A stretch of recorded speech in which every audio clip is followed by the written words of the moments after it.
US President Donald Trump says he plans to introduce 25% tariffs on all steel and aluminium entering the United States.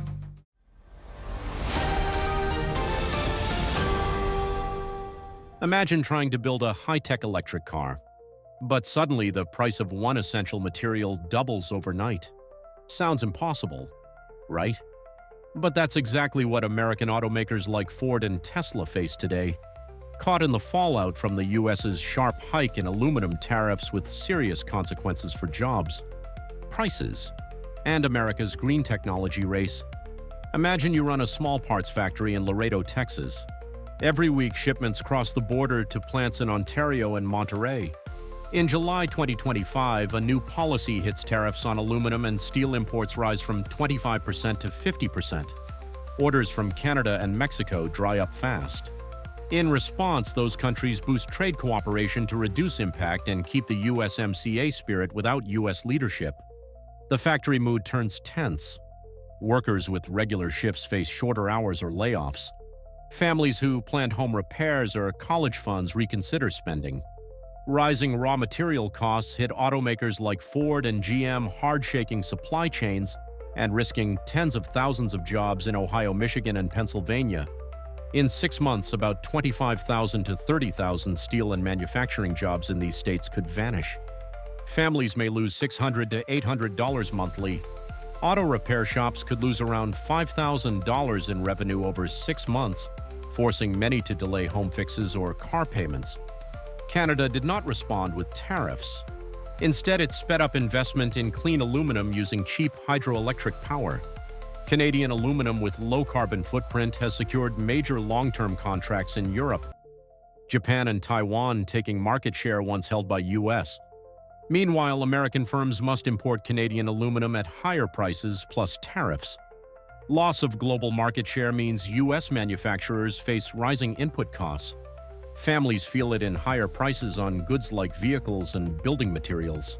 These squeeze budgets, especially for middle-aged adults with mortgages, education, and healthcare. Aluminum import prices are expected to rise by 15 to 20% in next 3 months, adding about $250 per household yearly. This may cause 5,000 to 7,000 job losses in metal manufacturing and related sectors. Major firms in Europe, Japan, and US now prioritize Canadian aluminum for stable costs and supply. U.S. ports like Baltimore and Houston see sharp drops in cargo volumes, while Canadian ports Vancouver and Saguenay grow significantly. Consumers face higher prices as logistics costs rise. U.S. port and transport workers face layoffs or fewer hours. Many families cut non-essential spending like travel and home upgrades. In the next 3 months, about 3,500 to 4,000 port and transport jobs in U.S. may be cut. Rising logistics costs could raise household spending on goods by $50 to $70 monthly, forcing many to rethink budgets. Electric vehicles use about 25 to 27% more aluminum than traditional cars. With aluminum prices rising, makers like Tesla, Ford, and Rivian delayed new models and cut production to control costs. Families wanting greener cars face higher prices and delays. Rising costs threaten plans like loan payments, saving for children, education, and home repairs. Electric vehicle prices may rise by $4,500 to $6,000 per vehicle in 6 months. This will force many families to delay purchases or choose costlier traditional cars. Monthly transport costs may rise by $180 to $250, adding pressure to budgets. And with President Trump, what he said, he's offended him. I can understand tariffs. I don't really understand them, what's going to happen with all this, but it's got the world kind of going crazy right now. Milk isn't just milk anymore. It's a luxury. Just days after the U.S. imposed a 35% tariff on Canadian goods, life in border towns like Point Roberts and Darby Line has changed overnight. Simple routines, from grabbing groceries to visiting neighbors, have become fraught with new challenges as tariffs ripple through every breakfast table.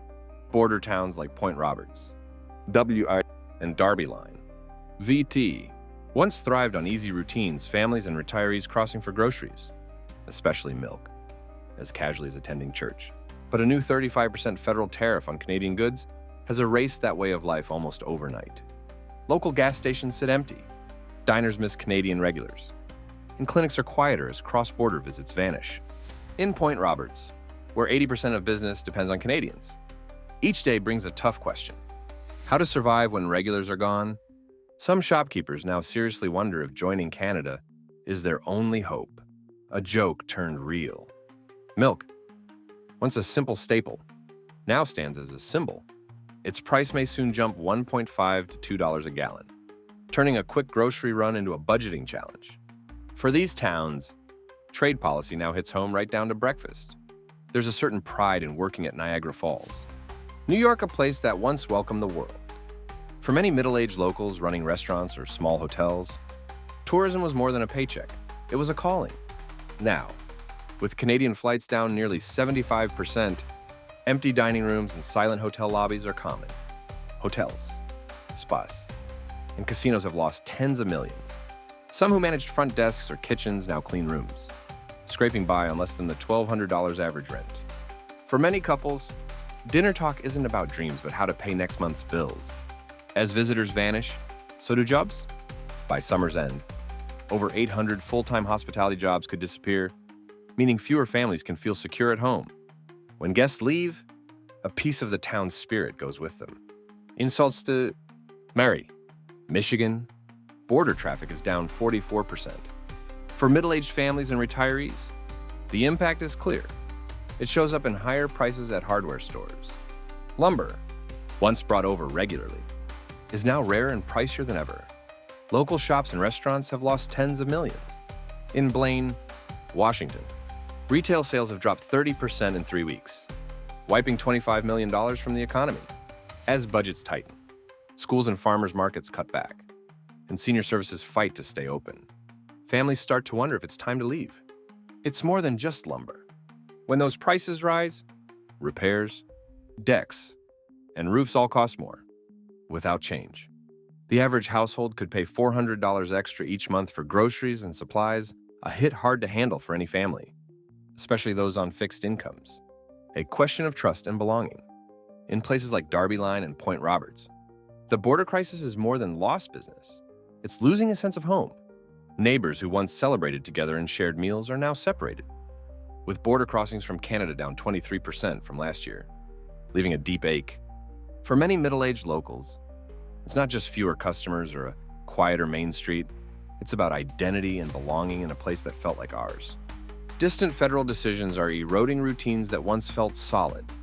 If this continues, over 2,000 families may leave towns they helped build, giving up not just homes, but a whole way of life. The question remains, when community ties fray, what does it mean to be at home? I think fear of border patrol situation is definitely deterring a lot of tourists.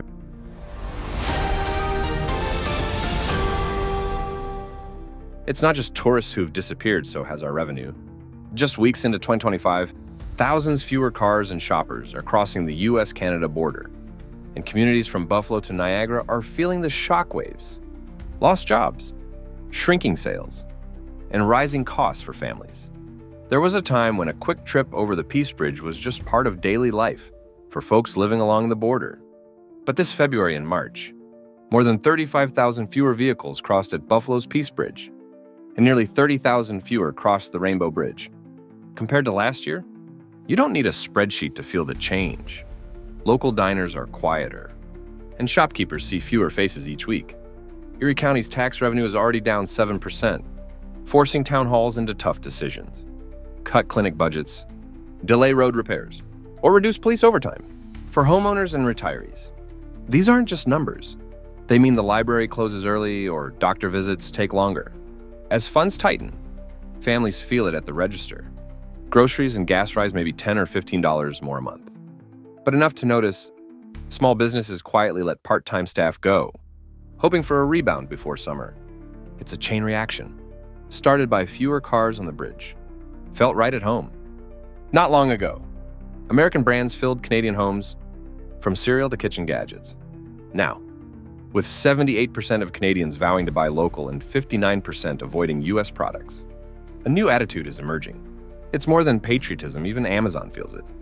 as 41% consider leaving the platform. For middle-aged Americans with Canadian ties, the effects are clear. Returns from Canada are falling. Savings buy less. And shopping habits must adjust. Back home, this means prices for some American staples are up 3 to 5% as brands try to offset Canadian losses. So expect to pay a few dollars more for things like paper towels or coffee. E-commerce firms could see $20 to $30 million less revenue next quarter. Ultimately, it's not just politics, it's a new kind of squeeze at the store. Remember when border towns buzzed with Canadians? And every fast food spot filled up after hockey games or shopping sprees. This year, it's quieter McDonald's. Wendy's and Burger King say they've lost hundreds of millions, mostly from Canadians staying home. For middle-aged managers and franchise owners, empty dining rooms mean tough choices. Many are cutting shifts. Some staff lose hours entirely. Families depending on those paychecks now face new worries. Staffing costs are down 10 to 15%, so each location might cut 3 to 5 jobs just to survive. Losing work at a burger joint isn't headline news, but for those in their 40s and 50s balancing bills and tuition, it's a serious hit. The golden arches remain, but business is far from booming. Canadians have long visited the U.S. for concerts, holidays, and shopping, but this February, travel plunged. Air arrivals fell 13%. Land visits dropped 23%. The impact?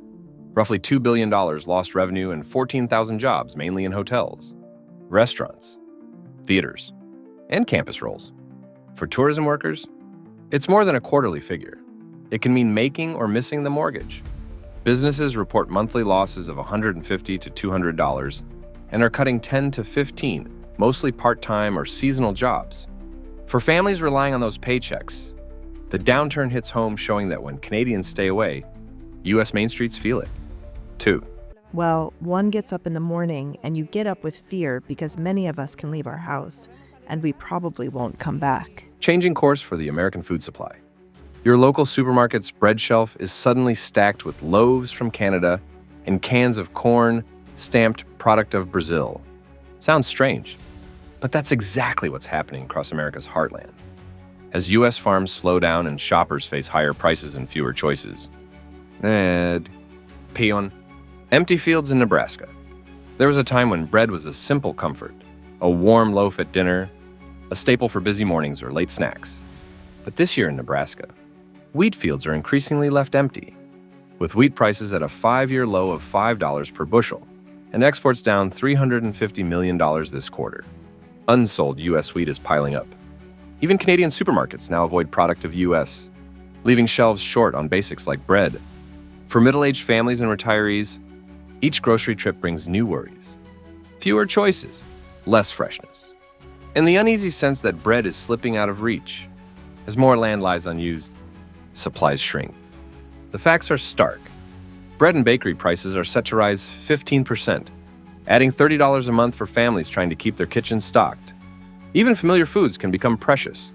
One policy change can be felt in every slice. Not long ago, California's fields fed millions with fresh greens. Now, a different scene. Produce wilting on the vine and harvest crews gone. Migrant worker visas have dropped 12%. Logistics costs are up 18%, and crops are left to rot. Texas floods and disaster response budget cuts make things worse. For retirees and families, finding vegetables can mean a 30-mile drive for lettuce or tomatoes. Each mile and dollar adds to the frustration. Soon, local produce prices may jump 20%, raising a typical family's weekly grocery bill by $25. That crisp salad now costs more and feels bittersweet, knowing how much is wasted. When American farms slow down, shockwaves ripple through the food chain. Processing plants and storage sites from Idaho to Kansas now run at half speed, and thousands of logistics and packaging workers are losing shifts. At the center is milk, a staple for families each morning. Small diners and markets, pressured by rising costs. Pass increases to customers. Bread and dairy prices have jumped 15%, costing households about $30 more monthly just for milk. Behind each gallon is more than a price. Small food businesses now spend $50 extra a month on logistics and packaging, while families see an extra $5 to $10 weekly on groceries. For many, pouring a glass of milk now feels more careful, more precious. Walk down a supermarket aisle in the Midwest these days, and you might spot a quiet change. Canned corn from Brazil, filling in where American brands once stood, as Canada steps up agricultural exports. More than 1,500 containers of U.S. corn and soy have been rejected overseas this year, while Canadian funds are buying up tens of thousands of acres of U.S. farmland. For American families, especially those in their 40s and 50s, this is more than just a label change. The cost of staple foods, like canned corn, is now edging higher. Experts estimate an extra $50 a year just for basics. Not yet, the price isn't the only thing on their minds. There's a growing sense that the story behind their food is shifting, and that the future of the American harvest is suddenly less certain than ever before. With them, and we're going to be doing very severe tariffs if we don't have a deal in 50 days. Tariffs at about 100%. You'd call them secondary tariffs. You know what that means. Ultimatum, concessions, and a brewing crisis? You turn on the TV and hear that the U.S. is preparing to impose a 100% tariff not just on Russia, but on any country still trading with Russia. Then you learn that Washington quietly allowed NVIDIA to resume AI chip shipments to China. Meanwhile, Japanese bonds are plunging, and Toyota prices are expected to rise. Is America now caught between three major pressures, and is each move carrying its own price? President Trump has given Russia a 50-day deadline to reach a peace deal with Ukraine. If that doesn't happen, he says the U.S. will apply a 100% tariff not just on Russian goods, but also on goods from countries that continue to trade with Russia, what are known as secondary tariffs. In addition, Congress is advancing a bipartisan bill that would slap a 500% tax on any service linked to Russia. For everyday Americans, this could stir up real changes in energy and industrial prices. If countries like India or China keep buying Russian oil or gas, and the U.S. starts taxing their exports in response, that could make everything from gasoline to electricity to construction materials more expensive. A 5 to 10% price hike may not sound huge at first, but it could add $10 to $20 to your power bill, or bump up prices on steel-based products you use every day like appliances, tools, or building materials. After months of tight export restrictions, the U.S. has quietly approved NVIDIA to apply for licenses to ship its H20 AI chips to China again. For many in the tech world, this signals that Washington may be reconsidering its stance, partly due to pressure from industry leaders, and partly because China's economic numbers are still strong. In the second quarter, China's GDP grew by 5.2%, and industrial production rose 6.8%, proving that its tech and manufacturing sectors remain robust. This move could benefit American consumers if NVIDIA ramps up chip production for both U.S. and Chinese markets. Unit costs could drop. For example, a high-end graphics card that recently cost $500 might soon be available for $475 to $490. Good news for anyone into gaming, creative work, or small-scale AI tools at home or in business. Japan's 30-year government bond yield has reached a record high of 3.20%, while the 20-year bond now sits at 2.65%. These jumps are signs that Japan's internal financial system is under pressure. At the same time, President Trump plans to impose a 25% tariff on Japanese-made vehicles starting in August, posing a direct threat to major car makers like Toyota, Honda, and Nissan. If you're thinking about buying a new Toyota, brace yourself. That price could climb by $1,000 to $2,000, depending on the model. But that's not all. Many U.S. financial institutions hold Japanese bonds as part of their international portfolios. As bond yields fall and risks rise, lenders may increase borrowing costs, raise insurance premiums, or tighten lending terms. Small changes that could trickle down into mortgage rates, car loans, or even credit card offers. In short, while these international issues might seem far away, they could soon show up in very real ways in your energy bill, your next tech upgrade, or your next trip to the car dealership. Now, according to the U.S. Travel Association, even a 10% drop in Canadian tourists could cost the U.S. more than $2 billion in spending and threaten 140,000 jobs. You walk into an airport that once buzzed with crowds and excitement. Now, you find rows of empty seats, silent hallways, and closed check-in counters. Sounds dramatic. This is the new reality at America's busiest airports, as airlines and travelers quietly turn away from the United States. There was a time when America's biggest airports bustled, tourists rushing, constant boarding calls, but since early 2025, over 10 major airlines, including Singapore Airlines, Lufthansa, Emirates, Air France, Play airlines have quietly cut flights to the U.S. without major announcements. Now, silence lingers at O'Hare, LAX, and JFK, emptier waiting areas, fewer staff at check-in, and departure boards crowded with canceled routes. In cities like Chicago and New York, the numbers start to feel real. With 85,000 jobs at risk, families are rethinking how to pay the mortgage, keep up with college savings, or cover medical expenses for aging parents. This isn't just about a drop in tourism. It's a wave shaking the foundations of daily life, sometimes leaving the dinner table quieter. And plans for the future more uncertain. With job losses and shrinking incomes, an average family may have to cut $100 from the monthly grocery budget, often buying less fresh meat, milk, or produce. Multiply that by 85,000 workers. And local retailers and food suppliers feel the ripple, making entire cities more cautious. Higher landing fees, complicated visa procedures, and frosty welcomes at border checkpoints have made even the dream of coming to America less certain. These days, even a pricey business class ticket doesn't guarantee easy entry. Every shift cut, every lost dollar, weighs heavier when there are bills to pay and kids asking for new shoes. With fewer hotel guests, staff see their hours cut sometimes by as much as 6 hours per week.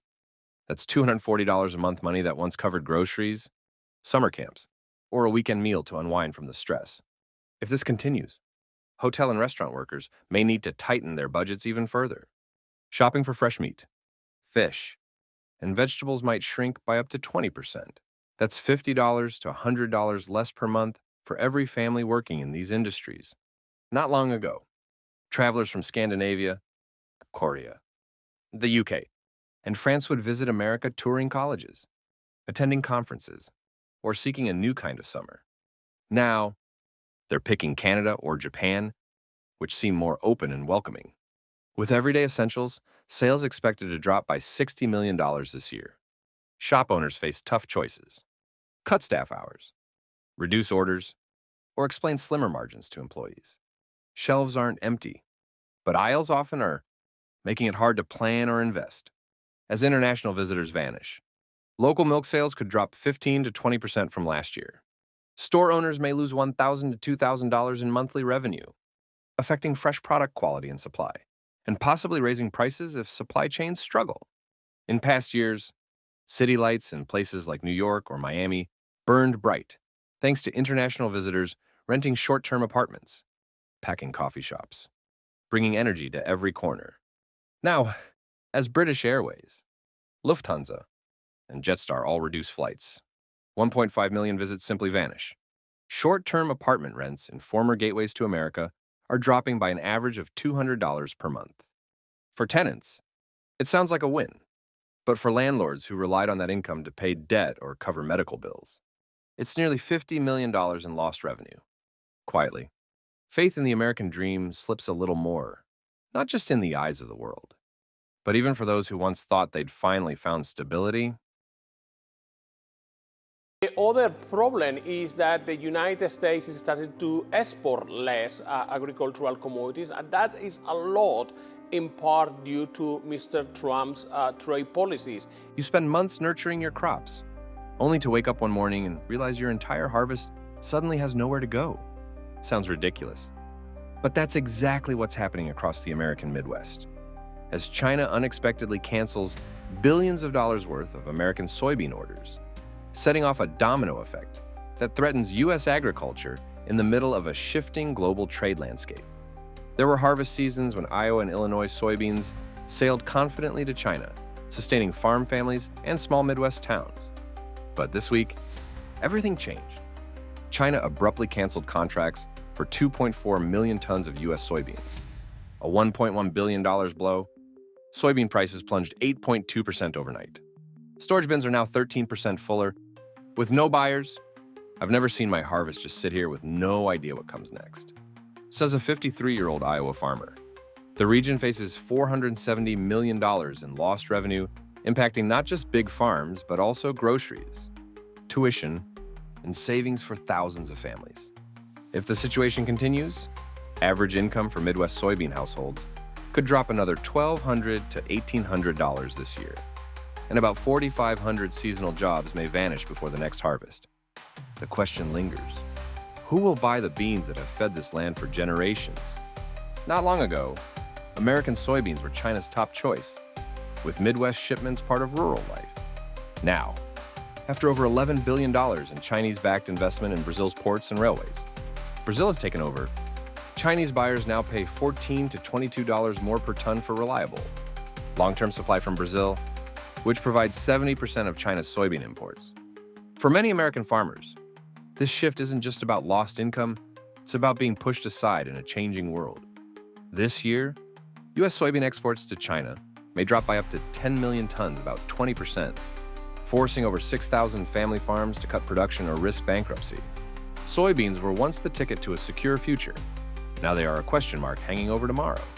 Is America still an agricultural powerhouse, or quietly becoming an outsider at the world's export table? It's not just soybeans under pressure, corn. America's golden crop is feeling it too. U.S. corn exports to China have plunged 79% year on year. China also released 1 million more tons from its reserves to cut reliance on U.S. suppliers. For many Midwest farmers, once hopeful fields now bring worry.